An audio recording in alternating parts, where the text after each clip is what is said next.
After surviving a battle against the strongest man in the history of the planet, Baki takes a full body test to check if his physical condition is okay. After checking the test results, the doctor, Shinogi, calls a neuroscientist named Mogi over there, as he can't believe his eyes after seeing what Baki's brain looks like. Seeing the folds and creases of the brain, Shinogi tells Mogi that Baki's brain looks more demonic than human. Shinogi thinks that these demonic folds on Baki's brain are correlated to how his character developed, just like his father Yujiro's. But that's just a theory for now, so Mogi wants to conduct more research on Baki's brain, as he finds it amusing. Even he, a man of science, doesn't believe that this is the brain of a human and strongly believes that it's the brain of a demon instead. At the same time, somewhere in a park in Tokyo, thousands of panicking rats begin to run in hordes after sensing a demonic presence, none other than the young man Baki Hanma, who has just come to the park for a walk. On the other hand, Baki's girlfriend Kazue wakes up from her sleep, remembering Muhammad Ali Jr.'s handsome, beautiful face being stripped away from its confidence. She wonders if she made the wrong choice by choosing to side with Muhammad Ali Jr. back then. When she hugged Muhammad Ali Jr., seeing him cry after he lost the fight against Baki, he asked her why she held him with so much compassion. In reply, she told him that she did it out of love, just like a mother would, and made it clear to him that she is still in love with Baki. Muhammad Ali Jr. realized what a two-faced bitch Kazue is, so he walked away from her. Anyway, the next day, while going to school, Kazue meets with Baki on the way and jokes around with him just as a friend. After rebonding their lost connection at school, Baki goes out in the streets for a walk and gets robbed by random thugs. Unfortunately for the thugs, Baki is one of the strongest men on Earth, and even they realize that they are preying on an actual predator. A man named Kiryagawa comes there to save those weaklings before Baki can beat them to death, and tells the thugs that they are lucky to be unscathed. After the thugs run away, acknowledging the danger, Baki properly greets Kiryagawa and politely asks him what his business is here.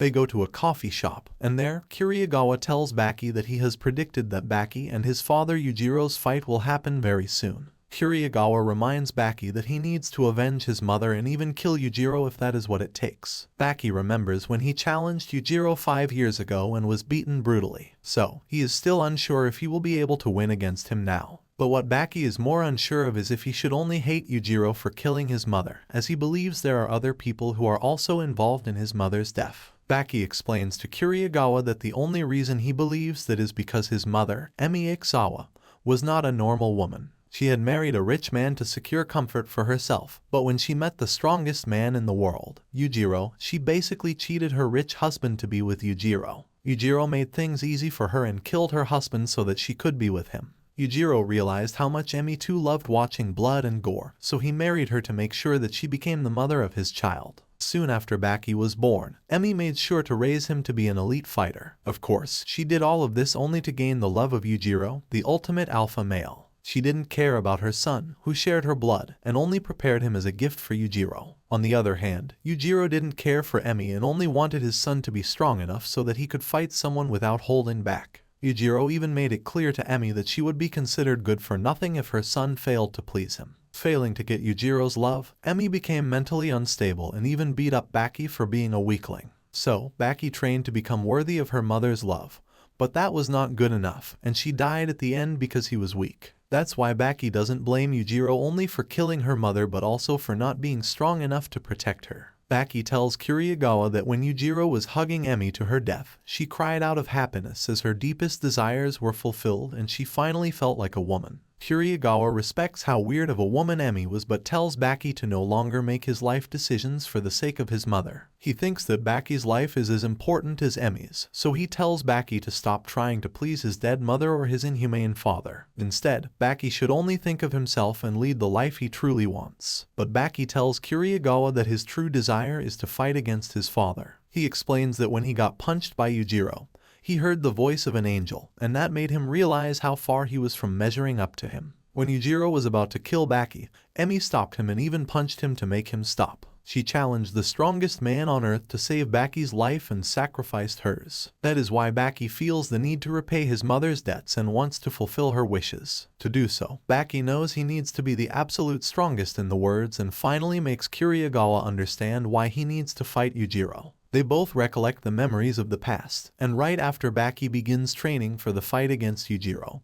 not to avenge his mother but to repay her love. Meanwhile, at a military facility, Yujiro goes to fight the strongest man in the United States, Oliver Biscuit, just for fun. For the fight, Yujiro wears boxing gloves on both of his hands and gets ready for the duel against Biscuit. Before the duel begins, Biscuit asks Yujiro how he feels now that his son has survived against the strongest man in the history of Earth. In reply, Yujiro expresses that he is somewhat proud of the weakling that he calls Baki because he made the primitive man use martial arts. Anyway, their duel begins, and as predicted, Yujiro basically toys with the strongest man in the United States. On the other side, the Prime Minister of Japan goes to meet with Tokugawa for some guidance. He tells Tokugawa that the weight of Japan's responsibility is sometimes so heavy that it makes him regret becoming Prime Minister. To lighten the Prime Minister's weight, Tokugawa gives him a crapload of money and asks him for a favor in return. After hearing what Tokugawa wants, the Prime Minister goes to consult with the Minister of Defense and tells him that Tokugawa wants the country's tacit approval of letting Yujiro and Baki fight.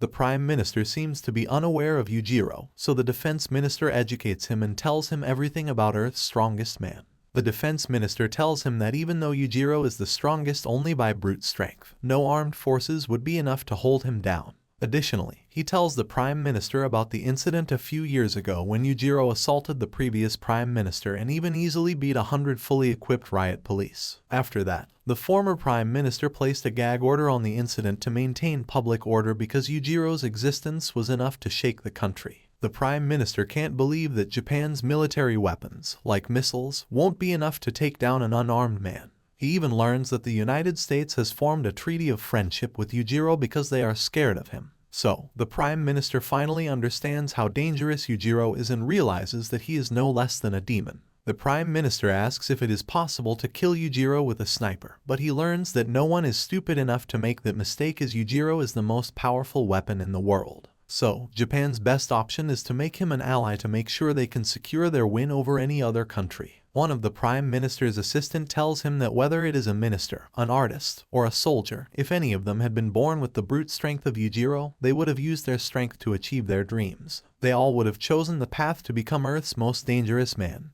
just like Yujiro did. I have no clue what that dude meant, but politicians never make sense anyway, so let's just move on from that. It looks like Captain Stridham is in the middle of training his soldiers in martial arts. He spars with one of his soldiers and tells him to attack him with the intent to kill. But everyone fails to beat the old man and gets knocked out by him almost instantly. After beating everyone up, the captain teaches them more about martial arts and then goes back to his warehouse to craft a weapon that can help him win against monsters like Yujiro. Of course, he is only doing it for the sake of his country, as Yujiro has threatened to end the treaty with the United States if Captain Stridham fails to kill him in a year. While the captain is training to become stronger, Yujiro comes there to mock him for being as weak as ever. The captain looks for an opportunity to attack Yujiro by surprise, but he realizes soon that he is not well prepared enough to beat him. On the other side, Baki trains like usual in his training room and sweats as if he is drenched in rain. He imagines Yujiro as his opponent to fight against, and he engages in a battle with him. Their imaginary battle creates such shockwaves that everyone in Tokyo thinks a heavy earthquake has hit them. Well, Baki loses the fight against the imaginary Yujiro, so he decides to train even harder. Yujiro visits Tokugawa and tells him that he should check up on his health as he is growing older. Tokugawa thanks Yujiro for worrying about his health, but knowing that it's just small talk, he asks Yujiro what his real purpose is here. Yujiro gets mad for no reason and unintentionally hurts Tokugawa with his telekinesis power. After leaving the place, Yujiro reveals that he has obtained a new power to identify the weakness of anyone with just his eyesight. Basically, he has received X-ray vision like Superman, and that might bring more trouble for Baki to beat him. Meanwhile, Ritsu goes to a random boxing gym to join as a member, but the gym coach rejects him as he is missing a leg. Ritsu tells him that he is worthy of becoming a fighter and destroys a sandbag with just a punch to prove it. Tokugawa wakes up in a hospital after getting knocked unconscious by Yujiro and gets visited by the famous Dr. Shinogi, who suggests that Tokugawa rest there for a while. Somewhere else, the super welterweight MMA champion, Akio Mani, becomes famous countrywide for winning all of his pro fights in first-round knockouts. Journalists from everywhere come to his gym to take an interview with Akio, and one of them asks what he plans to do in the future. Akio tells him that he is only currently focusing on fighting in the ring and is hoping to face opponents who have actual potential. He confidently claims that there is no one who can beat him and makes a bet that he will win the next title match by knocking out his opponent in the first 3 minutes. After the interview, Akio continues practicing at the gym and notices the sandbag that Ritsu destroyed completely. Learning about Ritsu, Akio gets intrigued and looks for him at the gym. Upon seeing Ritsu, Akio desires to spar with him, but Ritsu refuses to fight against him, as he thinks Akio is too much of a weakling in comparison to him. Seeing the overconfidence of Ritsu, Akio only gets more interested in fighting him and eagerly puts on the boxing gloves. So, Ritsu jumps in the boxing ring and gets ready to humble the MMA champion. Before the duel begins, Ritsu promises Akio that he will show him the true kung fu hidden behind boxing. Atsu hesitantly goes for the first punch, but gets knocked out cold in the blink of an eye by Ritsu. After the short end of the duel, everyone, including the gym coach, gets confused. The coach sees Ritsu meditating, which he doesn't like, so he tells him to do typical boxing training instead of meditating. However, Ritsu believes that his own training method is the best and asks the coach to bring any powerful boxer in front of him to prove him wrong. Ritsu bets that if any boxer can beat him, he will stop training using his method and instead do proper modern boxing training. Before the coach says anything, Akio stops him and comes in front of Ritsu, acknowledging him as a winner. Akio tells Ritsu that because of his arrogance, he might turn all the boxers in the world against him, and that might not end well for him. Meanwhile, at the Shinshikai headquarters, Katsumi practices his karate against a plastic bag. He knocks it around everywhere when suddenly Baki comes there, using the window, and also joins in beating the poor plastic bag. Seeing Baki here suddenly, Katsumi asks him why he is here. Baki explains that he is just here to check up on him to see how the man who got his hand eaten by Pickle is doing currently. Katsumi doesn't think about what he has lost and tells Baki that he only thinks about what he can gain. So, he's learning a new technique to become even stronger than before. Baki gets impressed hearing Katsumi's conviction and relates to him as both of them are sons of one of the strongest fighters. They resume messing around with the plastic bag, and Katsumi mentions that he has heard Baki will soon fight Yujiro. Baki tells Katsumi that although he no longer hates his father, he has still decided to fight him. Baki shows him how much he has improved and cuts the plastic bag in half without even moving his legs. Katsumi gets impressed and tells Baki that he shouldn't have any reason to fight Yujiro since they are father and son. While Shinogi shows Takugawa how much his lungs have been damaged, Baki learns from Katsumi that the legendary kung fu master Ritsu has chosen a path to learn boxing. Katsumi explains that Ritsu intends to climb his way up to being a boxing champion only using his kung fu skills, and he thinks it won't be easy. Even though kung fu is an ancient martial art, it cannot be easily used in boxing because many of its moves go against the rules. Most importantly, modern boxing has improved a lot itself, so Katsumi thinks Ritsu might face some hardships along the way. Hearing everything, Baki thinks Ritsu is an idiot for getting involved in something so stupid. The next morning, while the other boxers are already training at the gym, Ritsu meditates with his traditional method. The coach doesn't like that, so he makes Ritsu get in the ring to fight with a former military soldier and tells him to spar with him. Their duel begins, and at first glance, Ritsu sees how much talent his opponent has. Ritsu even takes the first hit to perceive how strong his opponent is, and after realizing that he is also a weakling, Ritsu hits him right on the skull. Meanwhile, Yujiro goes to a restaurant with Captain Stridum to eat and learns something about Baki that makes him furious. Things keep moving back and forward, and eventually Ritsu finishes off his sparring opponents in mere seconds. Yujiro asks Stridum for more details and learns when Stridum went to meet Baki. Baki told him that he wanted to have a leisurely meal with his father. Although it is quite normal for a normal father and son to have a meal together, since Baki and Yujiro aren't a normal family, Stridum told Baki that he was being ridiculous. Baki remained persistent and only wanted to have a normal father-son moment with Yujiro. Stridum disapproved of that idea and made it clear to Baki that two alpha males of a jungle cannot share a wholesome moment together. Still, Baki expressed his desire to see his father cook a bowl of rice for him. Hearing all of it from Stridum, Yujiro doesn't take the fact lightly that Baki wants him to cook rice for him and barges out of the restaurant in rage. Japan's Prime Minister goes to privately welcome the United States of America's president, not Barack Obama, who just arrived in Japan. He takes the president to a private meeting and tells him about the near future event where Yujiro is going to be involved in a fight. So, the Prime Minister would like the US President to assist them in tackling this incident. Yujiro Hanma, who possesses national-level strength, will be fighting his son, Baki, who also possesses national-level strength. So, one of the ministers gets scared and proposes to just let the father and son do as they please since it's more of a family issue than a national issue. The US president stops him from saying anything else and tells everyone that he isn't scared of Yujiro or Baki because he has his guardian angel, coal dust, that he can turn into diamonds using Yujiro's power. But before he can flex his presidential power, Yujiro comes there to embarrass him. Outside the politicians' meeting building, the 3 brawny guards who were supposed to be guarding the guards are unconscious, all thanks to Yujiro. Yujiro not only beat those men but knocked out every single person in the building just to get to the US president and Japan's prime minister. Yujiro gets mad at the president for trying to flex on the others by using him as a mere tool. He asks for the president's right hand and pours the coal dust into his hand.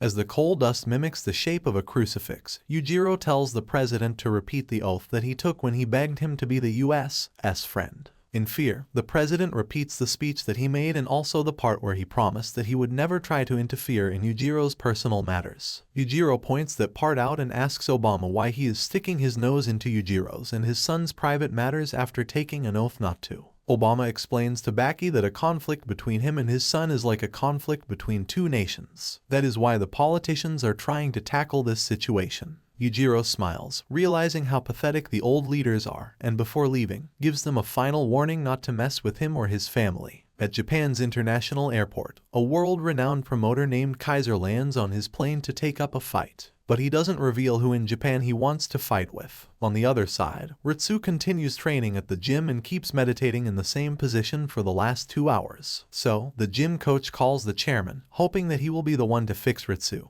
But even he doesn't seem to know what to do with him. Kaiser unsurprisingly enters the gym and stands right beside Ritsu to appreciate his beauty. After staring at him for a while, Kaiser asks Ritsu if he can talk with him for a minute. But he gets yelled at instead because he interrupts Ritsu's training. So, he apologizes to Ritsu and once again asks him if he can do him a favor by showing him his strength. Ritsu agrees to do it and puts on a boxing glove to get this over with. He punches so hard in the air that even his boxing glove tears into pieces in a matter of seconds. Everyone at the gym, including Kaiser, gets amazed, and he tells Ritsu that tearing a boxing glove means war between kung fu and boxing. Kaiser comes up with a plan to set up Ritsu against the strongest boxer in the world in a match to see which martial art is stronger, kung fu or boxing. Kaiser imagines how that match will be and how much the world will be seeing a kung fu master fight the greatest boxer ever. For that match, Kaiser asks Ritsu to come with him to the United States of America, and Ritsu happily accepts the challenge. Meanwhile, Baki keeps training regularly and prepares food for himself all alone.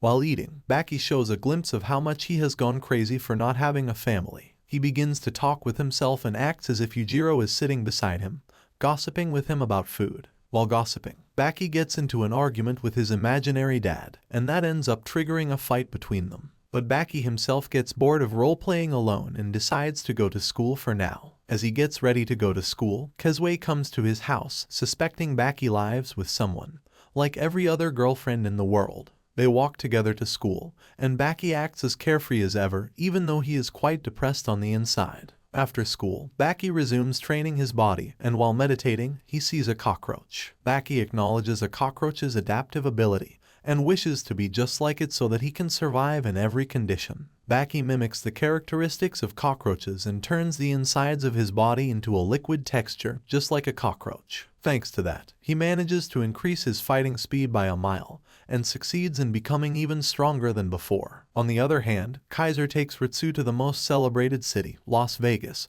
but after taking a glance at the bright city, Ritsu begins to hate it and calls it a fake for trying to have everything in the world in this small place. He even compares Las Vegas with some crude fighting styles that try to fake pure martial arts like kung fu. However, Kaiser doesn't care about Ritsu's opinion and tells him to just do what he came here for. Kaiser and Ritsu then go to watch the former boxing champion win a main event. Kaiser uses the opportunity, takes the stage, and introduces the kung fu master, Ritsu, to the crowd present there. Kaiser thanks Ritsu for coming inside the ring and appreciates him being so cooperative. Andre asks Kaiser why he suddenly took the stage and overshadowed his winning moment. Kaiser tells Andre that he only did that because there is a man who insults his existence, and that man is none other than Ritsu. Of course, it was just a lie to get Andre to box with Ritsu, and thankfully, Andre fell for it. Ritsu even joins in on Kaiser and calls Andre a big man with no brains, which makes Andre's blood boil. But before he takes Ritsu on a match, Kaiser decides to showcase Ritsu's kung fu strength to the crowd to hype them up. But before Ritsu can break cement blocks to show off his power, Andre does it instead and shows that he can also use karate. Ritsu still goes for his turn and hits the cement block with so much strength and precision that it turns into pure sand. Now that the crowd is totally hyped up, Kaiser announces the match between Ritsu and Andre to the crowd. A press conference is held soon regarding the match, and there, the journalists ask Ritsu about his history and career as a fighter. Ritsu happily tells them about his journey as a fighter and adds that he has never officially fought anyone. So, the journalists ask him about his unofficial fights details, but Ritsu fails to explain anything, as his previous fights were not a means for public entertainment but for public safety. After failing to communicate with Ritsu properly, the journalists turn to Kaiser, asking him what the rules of the fight between Ritsu and Andre will be. Kaiser explains that the rules are simple, and the two fighters will compete using the strength of their fists. He tells everyone that this will be a fight between two beasts, and invites everyone to come watch this great event. Later at the hotel, Ritsu's gym coach calls him disrespectful for challenging a former boxing champion like that. The coach thinks that Ritsu has no chance of winning against Andre, and even launches a jab at him to prove it. But Ritsu doesn't dodge the punch, and because of that, the coach's hand itself dislocates as if he hit a steel wall. Ritsu fixes the coach's hand and tells him that he has no intention to disrespect boxing and only wants to represent Kung Fu to the world. The exhibition match soon begins, and Ritsu enters the ring, eager to fight Andre. Before the fight begins, Andre acts angry towards Ritsu and even tries kicking him deliberately to hype up the crowd. The match begins, and Andre starts moving like a monkey for no reason. So, Ritsu puts himself in a corner, as he has changed his mind and no longer wants to fight Andre. But Andre isn't just going to let this happen and comes to attack anyway. So, Ritsu quickly finishes with lightning speed punches and ends the match by smashing Andre's face. After the match, Kaiser wins a lot of money and congratulates Ritsu on becoming the most sensational Chinese person in the United States. It's no surprise because everyone in the United States of America has seen Ritsu's masterful technique live. When he won the match, the announcer asked Ritsu about his technique, and Ritsu simply said that he only displayed the dominance of Kung Fu. As for his finishing punch, Ritsu called the technique a no-inch punch. Ritsu told the announcer that he wasn't showboating and wanted to fight another formidable opponent as soon as possible. Because of that comment, the entire world has now turned against Ritsu, according to Kaiser, and he thinks Ritsu will soon face monsters who will make him want to run away. Kaiser puts his legs on both sides of the stackload of money and tells Ritsu to take how much he wants since he is the one who earned it. Ritsu thinks Kaiser's gesture is disrespectful and gives him a warning, telling him that he will shatter his impolite feet if he does that again. Kaiser understands that they are not good buddies and hands Ritsu his money properly this time. Going back to Baki'S house, his hair suddenly begins to float like Goku, and that makes him realize that Yujiro must be really close. So, Baki quickly makes 2 cups of coffee for him and his father, and before he can even comprehend, he finds his father sitting in his house. Baki sits down as well and gives Yujiro the cup of coffee he just made. Baki asks Yujiro why the sudden visit, but Yujiro doesn't answer him and takes a sip of coffee first. He asks Baki if this is what he wants, father and son sitting together in the same house. Baki hesitantly nods and tells Yujiro that this is what he has wanted for many years. Baki tells Yujiro that there hasn't been a second in his life that he hasn't been afraid of him, the strongest man, and is actually quite scared now. But he respects him and detests him at the same time. Yujiro asks Baki about the time of their upcoming fight, and in reply, Baki tells him that their fight should begin with a trivial thing like a small argument while eating. He tells Yujiro his dreams of having a father-son quarrel inside the house. So, Yujiro agrees to fulfill his petty wish and deliberately calls Baki's coffee bizarre. But instead of arguing, Baki apologizes for serving him a cup of terrible coffee, and completely throws him off. Then Baki stops the act and tells Yujiro that if he wants to fight him, the cause behind it should be real. Baki then asks Yujiro to fulfill another one of his wishes and asks him to make him a cup of nice coffee. Yujiro gets up and makes it clear that he will only make a cup of coffee if Baki can force him to do so. He tears the table apart and leaves, knowing that Baki isn't strong enough to force him to make coffee, and leaves the house. Baki goes outside, realizing that he is this close to turning their father-son relationship normal like others, and tells Yujiro that he should close the door gently next time when he goes outside. He fails to ask Yujiro to make him coffee, as he is trembling in fear and hopes to succeed another time in the near future. At Takugawa's house, Shinogi comes there to request that Takugawa go under treatment to fix his lung illness. But Takugawa clearly wants the illness to progress without resistance, as he wants to leave the mortal world.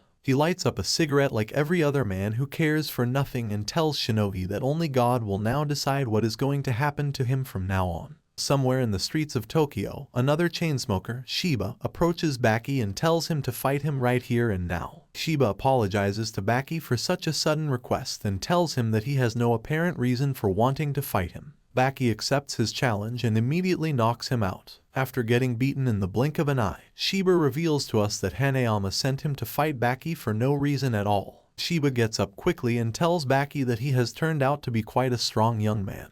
But Shiba thinks Baki is a softie, so Baki promises him he will not hold back the next time. He keeps his promise and begins to throw Shiba around. Shiba remembers Hanayama's words, so he doesn't quit on the idea of fighting Baki, even after losing badly. On the other side, Ritsu watches a boxer named Joe Cruiser, who is the closest to becoming the world champion, and Kaiser tells him that Joe is going to be the next opponent for Ritsu. According to Kaiser, Joe is going to be an easy opponent for Ritsu. Apparently, after winning the championship as an amateur, Joe turned pro and climbed to the top rank after facing a lot of hardship. But he has no talent, so Ritsu doesn't want to end someone's career who has created it with hard work. But it is no longer for him to decide whether he wants to fight or not, as a famous boxer comes to his doorstep to ask him not to fight Joe Cruiser. It is not because he thinks Joe Cruiser will get destroyed, but because he thinks Ritsu will not be able to beat him. According to the famous boxer, Joe fights like he is a smoke of wind who attacks and surrounds the enemies with his smoke. However, Ritsu still takes the challenge and enters the ring to fight Joe Cruiser. He gets intimidated at first after hearing so many things about Joe, and he also gets demotivated by his own boxing coach before the fight. As the match begins, Joe launches dozens of punches at Ritsu that deal lingering damage everywhere. Ritsu realizes that he cannot underestimate this guy, but before he can do anything about it, he gets knocked down on the floor by Joe with a left hook. Ritsu compares the left hook with a sharpened sword and even compares it with Pickle and Baki'S punches. Ritsu thinks that it's the boxing gloves that are causing so much damage and keeps going on about how great he has started to think boxing as a sport has become. Even after all these hypotheses, Ritsu's biggest question to himself is how he is going to win against a skilled fighter whose punch is getting him dizzy. On the other side, Shiba follows Baki to his house as he still wants to fight. Baki wonders why Shiba is acting like this and asks Shiba for a reason for his sudden fighting request. Shiba comes up with a stupid reason, so Baki slaps him unconscious and tells him he is too weak. As Baki returns home, Shiba again remembers why he came here today and gets up once again to fight. So, Baki goes outside of his house, not realizing Shiba is just outside, and gets punched by him right in the face. After making Baki's nose bleed, Shiba follows up with more deadly punches and throws Baki around the area while he is contemplating what is going on. Going back to the boxing match, Ritsu begins to feel that his entire surroundings have begun to melt, as if they were surrounded by a mystical smoke. But he doesn't give up and remembers when he felt the same dizziness when he trained under his great kung fu master. Ritsu's master taught him the application of impact and destruction, and thanks to that, Ritsu mastered his defensive techniques. So, he keeps his composure now and changes his form to increase his chances at dodging. Thanks to that, he begins to spin around everywhere and successfully holds his own against the skilled fighter, Joe. On the other hand, Baki learns from Shiba that he must keep his fighting spirit his first priority, and thanks him for teaching him that. Shiba doesn't have time for small talk and immediately comes to attack Baki with an uppercut. Even though his fists get into contact, Baki remains unscathed and knocks out Shiba in seconds once again. After beating him unconscious, Baki returns home and procrastinates for some time. Then he goes out to see if Shiba's still there, but this time he doesn't find him. So, he goes to buy some groceries in peace, and when returning home, the annoying Shiba faces him again and asks him for a fight. Baki knocks him out and thanks him once again for teaching him the important lesson, which is to never give up. Baki tells Shiba that he has noticed Shiba is not fighting like his usual self. So, Baki decides to change his fighting style to Shiba's fighting style, realizing that if he does so, Shiba might finally give up. However, Shiba doesn't think Baki has the guts to fight like him. Baki proves him wrong though and begins to take a beating purposefully to imitate how much beating Shiba takes. Shiba follows it up with a kick, and Baki takes it full on as he is fighting like Shiba. By kicking Baki head on, Shiba's legs bones break apart, implying that Baki is like a metal wall. Apparently, Shiba deliberately makes his opponents target his face, soft nose, lips, and cheeks, and when they attack him with a hard, tough fist, he uses their momentum against them, which causes their bones to break apart. So, Baki used the same technique to break Shiba's legs bones. Baki then fully imitates Shiba and tells him that aiming for vital parts of the opponent is the martial arts way, but Shiba's way is the exact opposite. His way of fighting is not martial art, and so Shiba would never target his opponent's eyes. Since they have changed places now, Baki tells Shiba to poke his eyes for the next attack and wants to see if he can break Shiba's fingers just using his eyeballs. Although Shiba has no intention of doing something so stupid,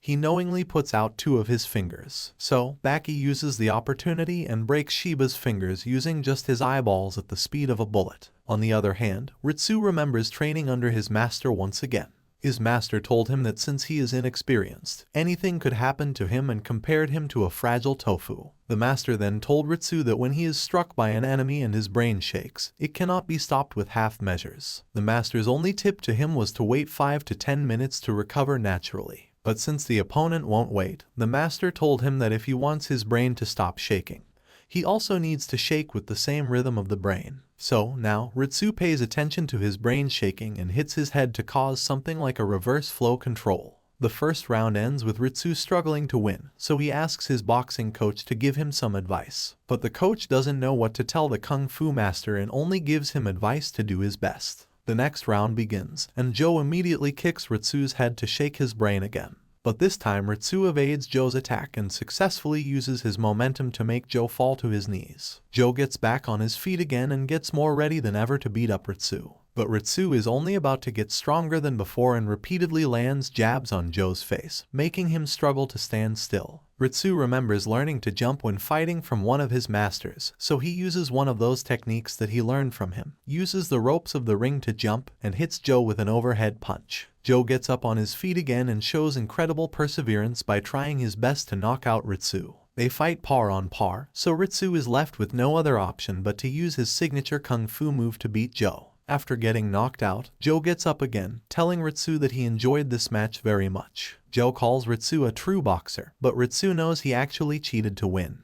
Anyway, the boxing champion congratulates Ritsu on winning and gives him a look, meaning that he also wants to fight him. After taking a good beating from Baki, Shiba returns to Hanayama's residence to give him a report about it. Hanayama thanks Shiba for what he did, even though he didn't do much. Shiba tells Hanayama that he couldn't even touch Baki and only managed to land a few punches because Baki let him punch him. Meanwhile, Baki notices that his eyes are still red, all thanks to his crazy idea to use them to break Shiba's fingers. Shiba tells Hanayama about Baki's crazy move, and hearing that, Hanayama asks Shiba to copy the move that Baki made. Shiba isn't crazy enough to do something like that, and he also mentions that when Baki used that move, his speed was as fast as a bullet train. So, Hanayama thinks that Shiba is surely bluffing hard in his face. Yujiro Hanma, called Ogre, meets with the captain. He tells the captain that Baki has invited him for dinner and expects Baki to cook for him. Captain asks him if he is expecting that much despite knowing that there will be a face-off duel between himself and Baki.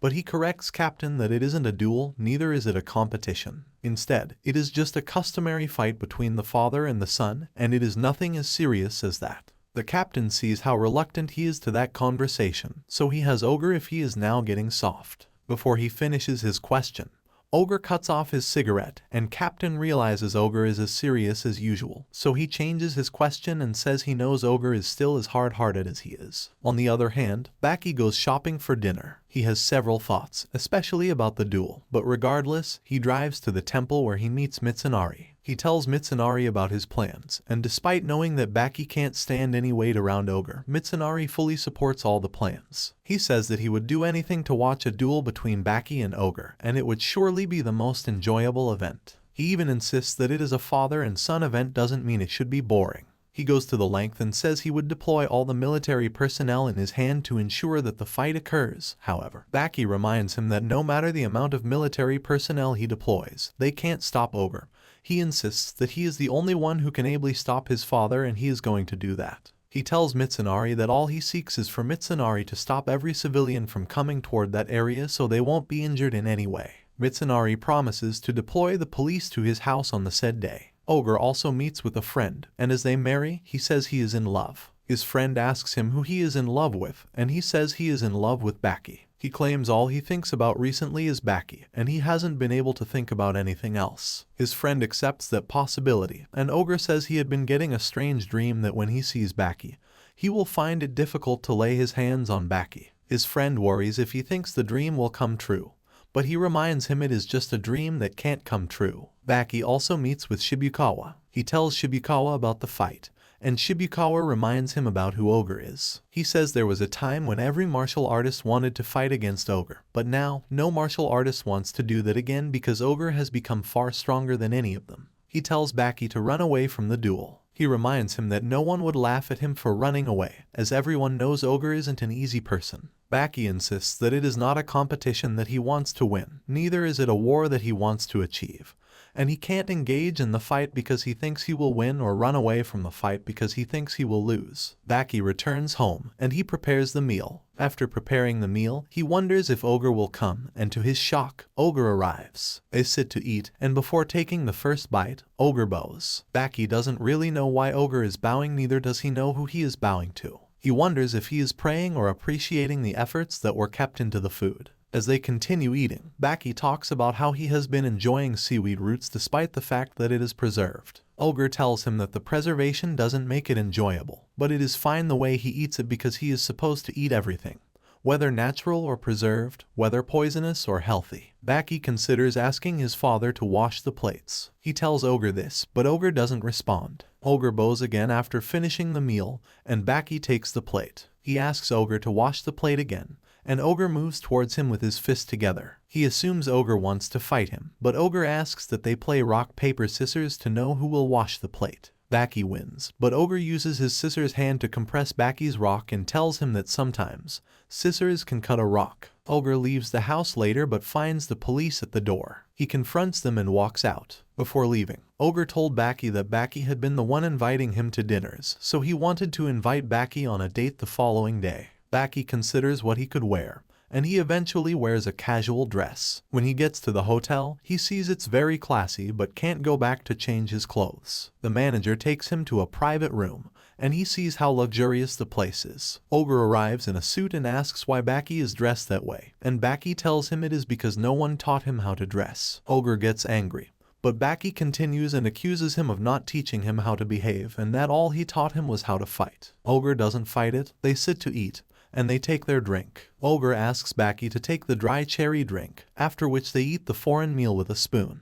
Baki is shocked to see the luxurious life his father lives. He sees the knowledgeable words Ogre says, and he admits that he doesn't really know who his father is. After the meal, they proceed to order for espresso coffee. When Baki drinks it, he realizes it is very bitter, but he uses that opportunity to bring up the bitter conversation. He asks Ogre why he killed his mother. Ogre gets angry, but Baki insists he deserves to get the answer. He holds Ogre and he asks him what he should do to get the answer to his question. At that moment, the restaurant manager, Mitsuo Nanaka, enters intending to refill their coffee, but the scene he sees shocks him so much. He doesn't know what to do as the drink he holds falls off his hand. He stands and looks at them as Baki asks Ogre what he wants him to do. He asks Ogre if he wants to answer the question as easily and as simply as possible or if he wants them to fight to the extreme before he answers the question. Baki proceeds to hit his father on the glass wall. As he does that, the glass cracks and the entire restaurant begins to shake. According to the manager, the only set of people who didn't feel the restaurant shaking was Baki and Ogre. Baki keeps his father's head by the glass, and everyone wonders what is happening. He tells Ogre that he deserves to know what is going on and he deserves to know why his mother died. Ogre looks at him with no expression,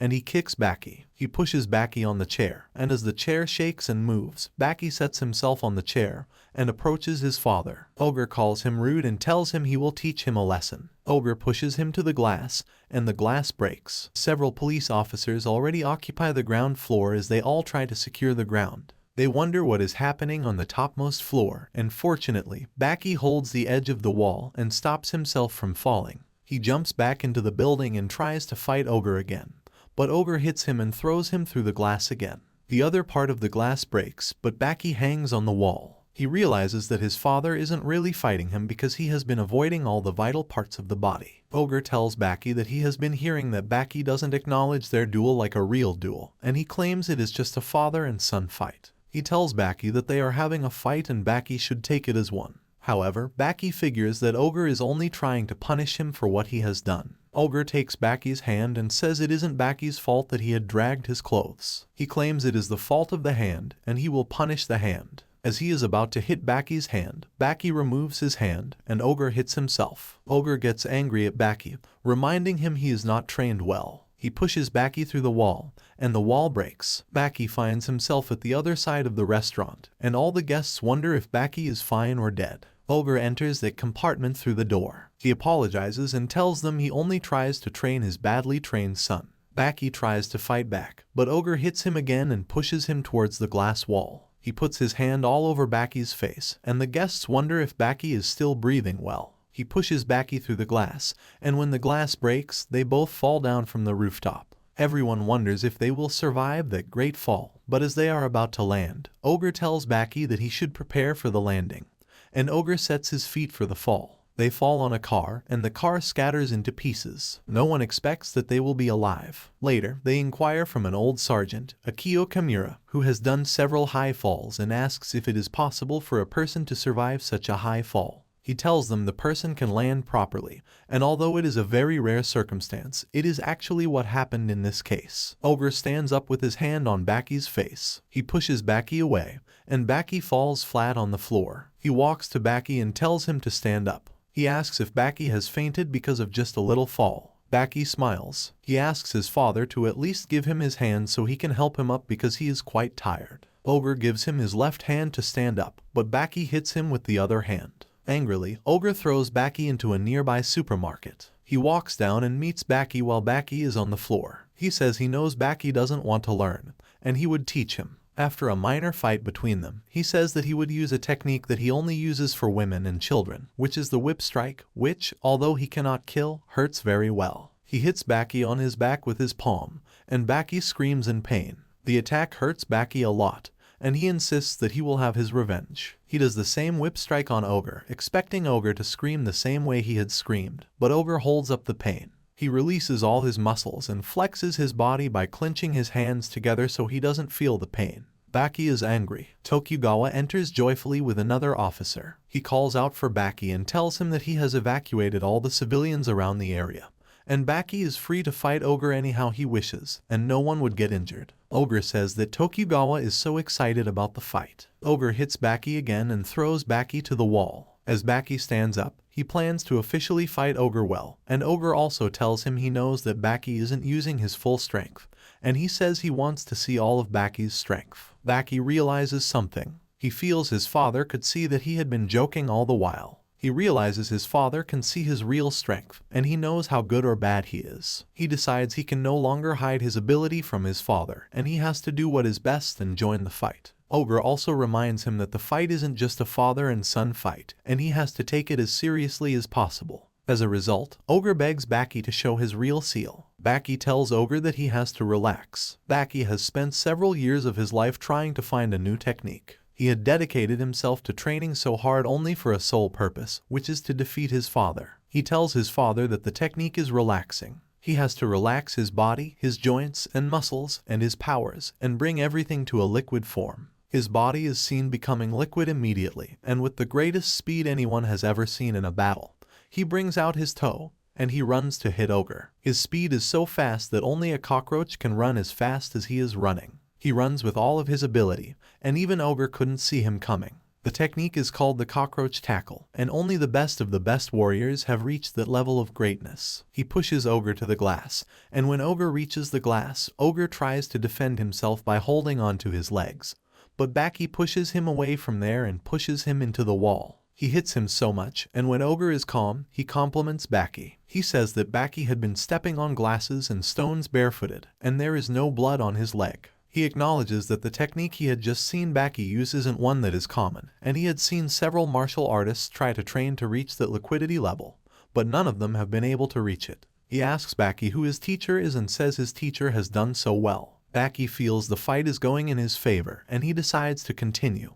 But Ogre throws up off and he breaks through the wall. In the quarterly urban legend, there is a story about a competition that takes place in a secret place in Japan. In that competition, there is only one rule, which is that it must be on bare fists. Every other thing is accepted, including eye poking and even fighting. The present winner in that competition is a 17-year-old boy, and the one person who is strong enough to defeat him is his father. That has created the great legend of the father and son fight. Just as Ogre gets outside the wall, he sees several people. The crowd is so large that for a legend like him, he feels terrified. That isn't the first time he fights in front of people, but something about that crowd makes him uncomfortable. You may wonder how the crowd was able to gather quickly. It is all because of the media. Following the fight at the restaurant, the media carried news about the fight and also the news about how they had fallen on the Prime Minister's car and how the car had broken down. Everyone is interested in seeing the end of the legend in their eyes, so they all take the next bus and bike to the destination.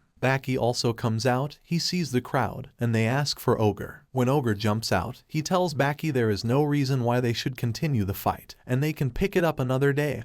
However, Baki refuses to listen. He says the reason his father wants to back down is because he is afraid of losing in front of that much crowd. He insists he will continue the fight, and he flies to hit Ogre 3 times. The jumps are so fast that no one really got to see it. When he returns, he realizes that Ogre didn't even move at all. Ogre cleans the blood in his nose and reminds Baki of his lesson, which is that a war can only be mutually ended. And if one of the parties doesn't want to end it, then the war must continue. Baki returns to his liquid form and tries to attack Ogre, but Ogre doesn't do much. Ogre asks him if he thinks he could use just one technique to attack him twice. Ogre attacks Baki and throws him off. Baki remembers the word insolence. He recalls he heard it from a legendary kung fu master, Kanishi Sawai. Ogre falls Baki to the floor, and with every attempt Baki makes to attack Ogre back, Ogre hits him on his face and makes him fall again. Baki feels falling, and he starts bleeding. His face is filled with tears, and no one is really sure if the tears are because of the humiliation he has gone through or the pain he is going through. All they all know is that Baki stands up again. He blows out all the blood in his nose, and his nose becomes dry. They wonder where the blood has gone, forgetting that the fastest way to stop bleeding for a warrior is the determination and willingness to fight. When a warrior is willing to fight, the determination pulls away the bleeding, and he summons his courage again. Baki stands up to his father again, but Ogre pushes him. At that moment, Baki sees that the person he wants to witness the fight has arrived. He shows off a new technique, a technique where he behaves and stands like an animal, and he stands like the opposite of the T-Rex. Ogre asks him how dare he do that, and everyone can see the animal in front of him. At that time, the strange person watching the match is sitter on the rooftop to enjoy the view. The creature he builds from the imitation becomes so obvious, everyone around here sees the creature, and they get terrified. To their shock, Baki disappears, and it is only the imitation that they can see. Ogre looks at the imitation, as it looks very familiar to him. Growing up, Ogre had always thought about the creature. He had always read about it and also watched it. The creature had never left his mind, and he also didn't want it to leave his mind. At that moment, the creature is still on his mind, and he takes that as a great opportunity to settle the issue he has once and for all. He tells Baki he had been looking forward to that opportunity. He sets out to defend himself, but the creature hits him with its 2 horns. The horns push Ogre, who tries to defend against it to no avail. Ogre holds on with his feet as the creature Baki had imitated keeps pushing him. Ogre eventually rests on a car, but Baki pushes him with the car until the car eventually flips and gets destroyed. Ogre gets his feet back, and he acknowledges that the power he has just experienced isn't a normal one. He says that for someone of Baki's strength and weight, it was nearly impossible for Baki to push Ogre, who is about 200 pounds, and not only push Ogre but also push and flip a car around the entire field. He acknowledges that the fight isn't a little and that power isn't ordinary. He about the great power of imitation, from the Yushokan, who imitates the bare fist style, to the Torokan, who imitates the Mantis fighting style, to the Kokaikan, who imitates the tiger and also the skill Baki had just used, which is the Kyoryukan. He claims he is glad Baki has learned his imitation skill to that extent, and he would also show Baki what real imitation looks like. He sets out with himself and starts to imitate an object. However, no matter the style he changes, Baki can't figure out what exactly he is trying to imitate. He calls Baki a fool and tells him he isn't trying to imitate anything. He says he imitates himself as the father of martial arts and the greatest warrior in that world, which no other warrior can defeat. Suddenly, Ogre's clothes get torn off his body. An array of light spreads around the entire field. It first passes from Baki'S body to the other spectators. Baki eventually realizes what his father is imitating. He is getting the light from himself, which is his imitation. After Ogre shows him, Baki tells Ogre he doesn't know how to use the imitation. He claims that an imitation is not being judged on its appearance, and Ogre asks him what it is being judged on. Baki wonders if he has to be teaching his father something like that and says if Ogre doesn't know, then he has no choice. He walks towards Ogre, and to everyone's shock, Ogre falls on his face. A slow show of the event shows that as Ogre is about to hit Baki, Baki dodges the attack and hits Ogre, who falls. The spectators wonder what has gone wrong. Ogre stands up, and he commends Baki. He claims he isn't saying Baki hasn't been showing great skills since the beginning of the fight, but the exact one Baki had just shown is one which he is very shocked to experience. He says that Baki had done well and trained himself well, so Baki should come, and he wants to tap Baki's head. Since Baki was born, he has barely gotten any commendation from his father. Ogre had never patted his head before. He wonders if Ogre is trying to drag him closer so he can win the fight, but he realizes that Ogre's hand isn't closed and it is opened in the form of a pat. He feels a slow feeling in his chest, and it causes him to tear up. He had never felt this way before, and he calls Ogre selfish for not showing him love in that manner before. Most spectators also join him in tears because of the emotional moment.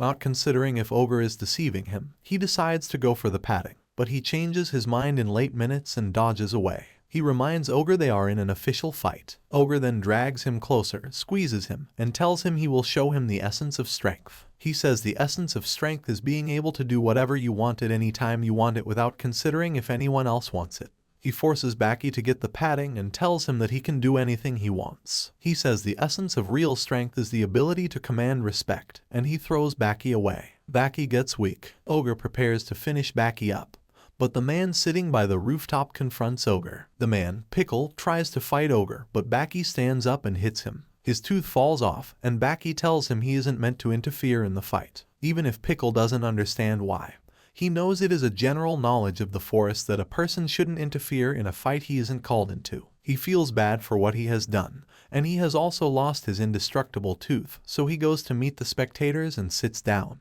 Baki realizes that he is less than his father in almost all aspects of life, in strength, speed, and muscle. He tells Ogre that he would prefer to change the dimension of the fight, and Ogre accepts. He accepts the dime Baki wants to go, and they set out to fight again. While Ogre agrees to take the second half of the fight to another level, as Baki has suggested, the both of them have their hands in their pocket, preparing for the second half of the fight. The second half of the fight isn't as spontaneous as the first one, and according to the technique they are preparing to use, they have to anticipate the other person's attack to make their defense. With their hands in their pocket, they must hope for the attack and defend. The spontaneousness of that technique doesn't seem acceptable to Ogre. He raises his hand and tells Baki that he isn't in for a surprise and will attack Baki after the count of 5. He puts his fingers out to count the 5 and says that when he gets to the 5th one, his finger will be folded, so he will use that fist to attack Baki. He begins his count, and when he reaches the 5th one and tries to attack Baki, Baki brings out a defense technique that shocks Ogre. It is the Tiger King technique. Baki hits Ogre on his first jaw to his second jaw and hits him on the floor. He doesn't stop at that. He also raises one of his hands up.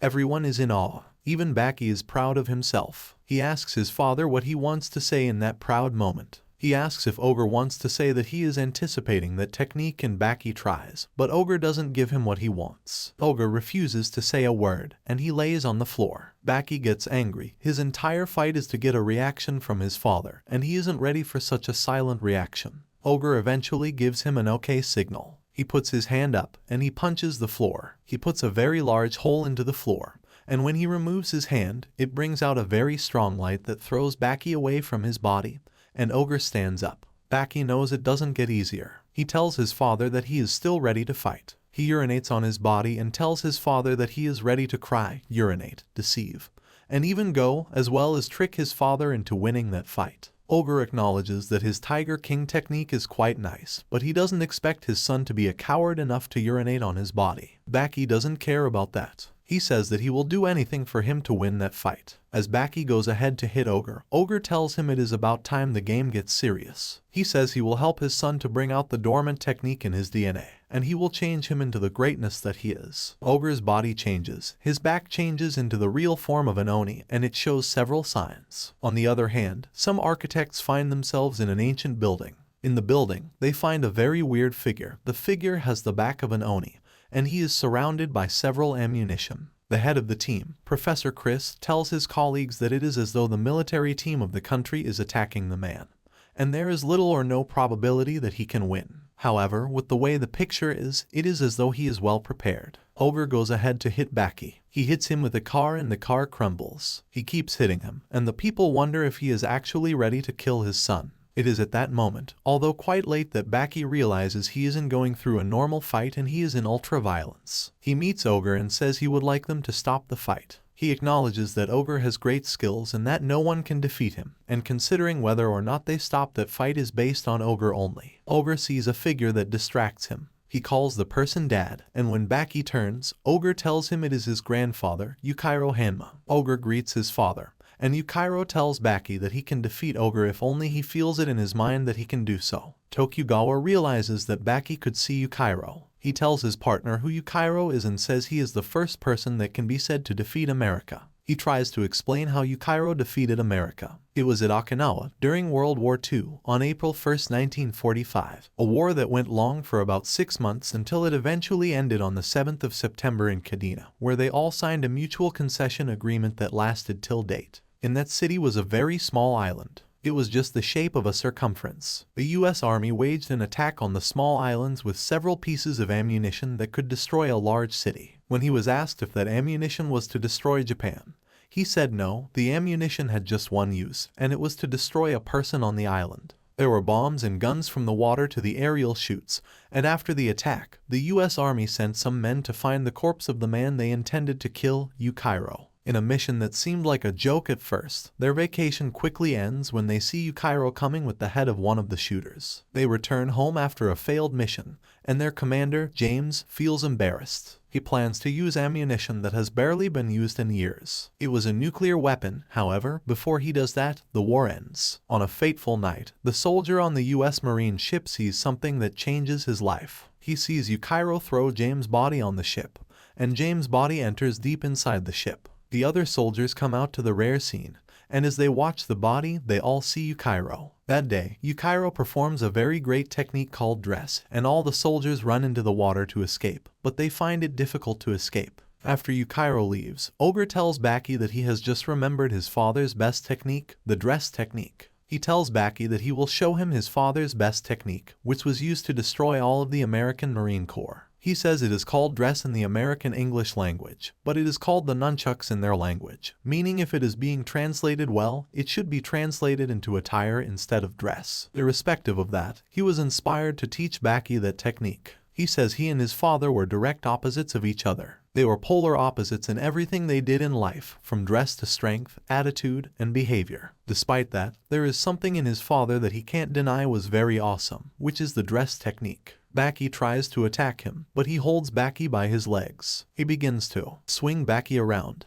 It seems like Baki is moving in the air. The swinging is so fast that everyone watching the scene can't see Baki moving, but they notice something is moving. The technique is called the nunchucks because it wraps the person in an attire, and it is that attire that is being thrown around in the air. It gives a significant effect, which is called the red out. The red out causes every organ in the victim's body to spray blood around. Baki's ears, eyes, nose, and every organ that is bringing out blood begins to emit blood. He begins to see red. The sky, the houses, the spectators, and even his father turn red. It seems as if Ogre is ready to kill his son. He walks toward the crumbled car and tells Baki that if he is really a Hanma, he should survive the hit. He says he doesn't care if Baki can hear him or not, but if Baki is a Hanma, Baki must survive. He hits Baki on the car repeatedly, not just on the minor part of the car but on the engine. Baki builds a protection technique, a technique which he uses to watch out for where he would be thrown, and plans to destroy it instead of destroying himself. He survives the attack, and Ogre holds him. Ogre asks him if he wants them to keep holding hands like that or if he wants a walk. Baki claims he isn't just holding hands with Ogre, instead, he wants to give Ogre a gift. He claims that with everything Ogre has done for him, Ogre indeed deserves a gift. He removes his hand and gives Ogre a doll. Ogre calls it a stupid doll,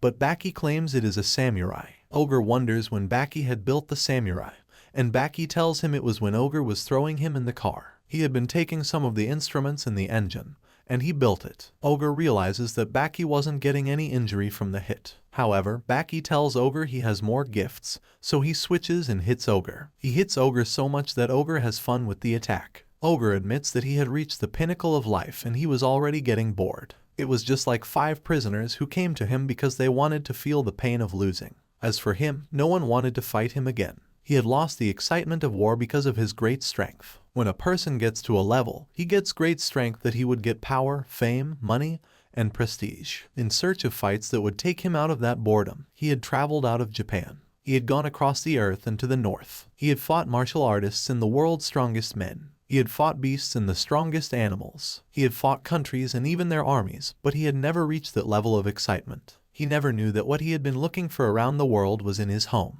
In fact, it was not just in his home. It was a part of him. They stand up again to fight, and Baki's girlfriend, Kuzue, arrives. Baki asks her why she is there, and the other spectators wonder who she is. She tells Baki that everyone in the country is there, and there is no reason why she won't be there, too. She claims the news outlets have carried the news of the war and everyone has assembled. However, she tells them that if they want to fight, they should fight as she isn't interested in one punch and one explanation. 2 punches and sentiments, they should stop with the discussion, and they should fight as real warriors. Baki tells her she is wrong. He acknowledges that there had been distractions in their fight, but he says such distractions are needed. He tells her that they aren't just mere warriors, and it isn't just a mere competition. It is a competition between a father and a son, and there have to be those moments for it to be worth it.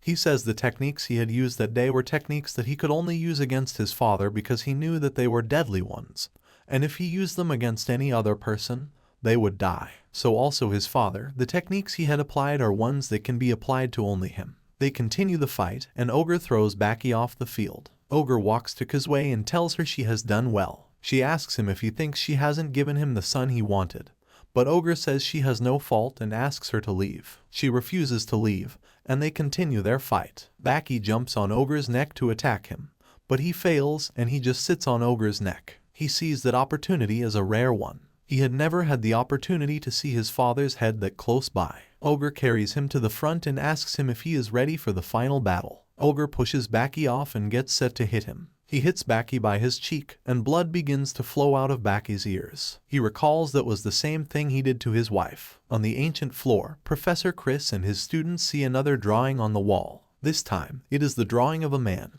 the same demon they have found on the first floor that was attacked by several ammunition, and in front of him is another man, who could be called a young boy because he looks younger, and behind the older man are several weak people. They stand there and looking at the image well. Professor Chris could assume that they look like weak people. They are from different races and ages. These people stay behind the older man, and Professor Chris explains that it could be said that they are the older man's supporters. He eventually declares that the drawing looks like the drawing of a father and son's fight. At the field, a man and his subordinate join the spectators. Since they had arrived late, they must stay at the back, and his subordinate asks if his boss didn't think they should go to the front. He offers to clear the people in front of them so they can have their perfect view of the front of the field, but his boss asks him not to worry. He says he is still seeing, and he prefers staying at that place. Ogre keeps hitting Baki on his face. He kept hitting his ears, and at that point, Baki could no longer hear. Ogre holds his cheek, asking him if he can hear him, and he tells Baki that the fight is eventually ending. He takes Baki's hand and stretches out his 5 fingers. He takes each of the fingers from the last of it and folds it. Baki remembers that scene. That was the first lesson he had ever gotten from his father when he was a kid. That day, his father told him that the hand was the greatest weapon.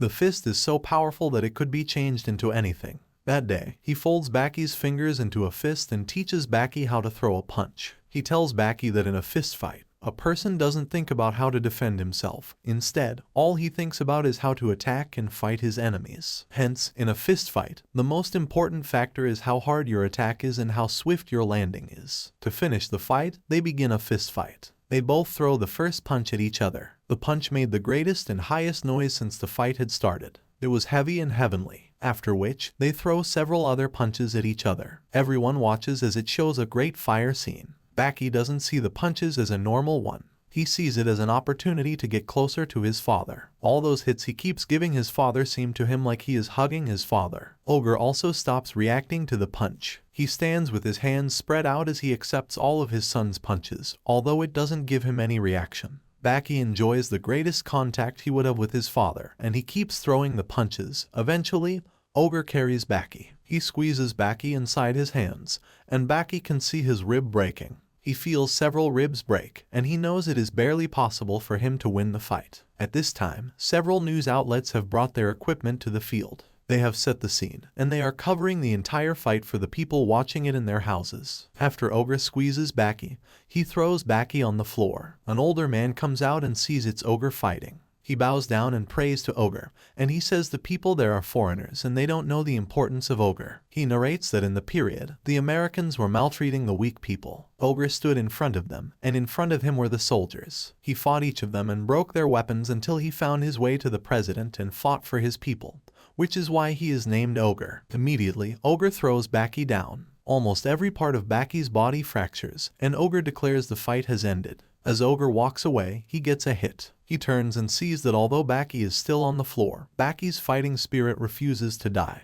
and it is Baki's fighting spirit that has hit him. Baki's fighting spirit stands up to Ogre. He hits Ogre repeatedly until Ogre tells him to stop. Ogre decides he will end the fight officially. He starts preparing his favorite food in the air. He mixes his tofu with miso soup and tells Baki to stand up. He creates a table in front of them and asks Baki to eat. He asks if Baki is comfortable, but Baki says it's okay for them to eat anywhere. However, after Baki eats the meal, he feels it is salty. He tells Ogre, who refuses to believe, and he asks Ogre to eat the meal. As Ogre takes the bowl, Baki flips the table. Ogre picks the table up, and he sees the meal disappear. Baki tells Ogre that he has saved him. Ogre realizes that Baki found out about the salty meal and admits that Baki saved him. He eventually decides that only the strongest man can save another, so he declares Baki as the strongest man on Earth. In return, Baki also admits that he lost the fight when he lay on that floor, and he has no right to take the win, so he declares that his father won the fight. Baki is declared the strongest man on Earth, and Ogre wins the fight. They both leave the most important things to them, and Tokugawa comes out and declares the fight officially over. He happily declares it as the father and son hold hands.